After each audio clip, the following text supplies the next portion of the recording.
We must strengthen labor unions. Here's why, and here's how.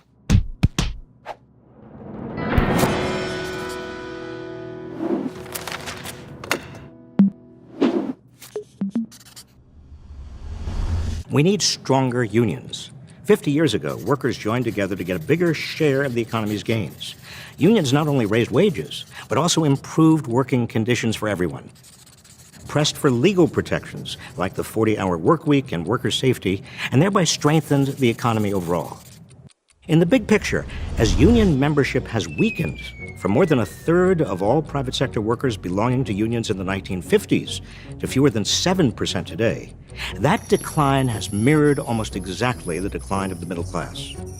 Years ago, unions were the great countervailing power to business. Strong unions mean a strong middle class, which means a strong economy. So how do we strengthen unions? First, make it easier to form a union, with a simple majority of workers voting up or down. Right now, long delays and procedural hurdles give big employers plenty of time to whip up campaigns against unions. Second, build in real penalties on companies that violate labor laws by firing workers who try to organize a union.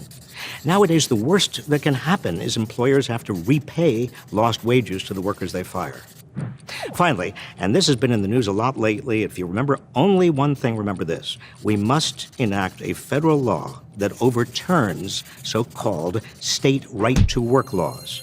Now, don't be fooled by the name.